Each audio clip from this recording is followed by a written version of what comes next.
Hello అండి, అందరికీ నమస్కారం. వెల్కమ్ టు ఆ యూట్యూబ్ ఛానల్ రమతో మాట ముచ్చట.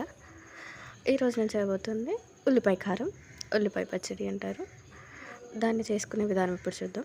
ముందుగా కళాయిలో కొంచెం నూనె పోసుకొని, నూనె వేడెక్కాక కొంచెం జీలకర్ర, కొంచెం కరివేపాకు వేసుకొని, ఆ తర్వాత పెద్దగా ఉన్న 2 ఉల్లిపాయలని ముక్కలుగా చేసుకొని పక్కకు పెట్టుకోవాలి. అలానే ఒక 10 ఎండుమిర్చిని ఒక 10 నిమిషాల పాటు నీళ్ళలో నానబెట్టి ఉంచాలి. వాటిని ఆ వేడిగా ఉన్న నూనెలో వేసి కాసేపు అటు ఇటు కలయి తిప్పుకొని, ఆ తర్వాత దంచుకున్న 4-5 వెల్లుల్లిపాయ రెబ్బలను అందులో వేసుకోవాలి.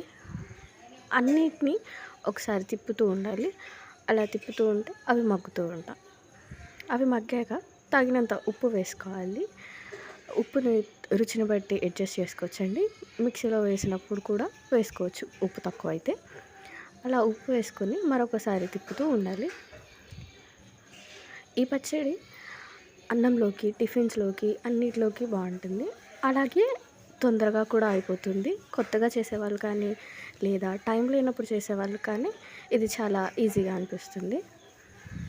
ప్రాసెస్లోకి వస్తే ఇలా మగ్గిన తర్వాత వాటన్నిటిని పక్కకు తీసుకొని చల్లారబెట్టుకోవాలి. అలా చల్లారిన తర్వాత కొంచెం నిమ్మరసం కానీ, లేదా కొంచెం చింతపండు కానీ వేసుకోవచ్చు. అలా వేసుకున్న తర్వాత దాన్ని మిక్సీలో వేసి మెత్తగా ఇక్కడ చూపిస్తున్న విధంగా గ్రైండ్ చేసుకోవాలి. ఆ తర్వాత దీనికి తాలింపు వేయాలి. కొంచెం నూనె పోసుకొని జీలకర్ర,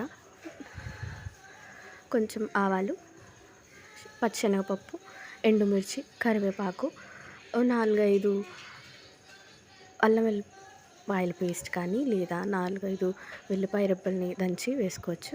ఆ తర్వాత అవి మొత్తం మగ్గి వాటి రంగు మారిన తర్వాత మెత్తగా గ్రైండ్ చేసుకున్న మన ఉల్లిపాయ పచ్చడిని అందులో వేసుకొని తిప్పుకొని 2 నిమిషాలు ఉంచి దింపుకుంటే వేడి వేడి చట్నీ రెడీ అయిపోతుందండి.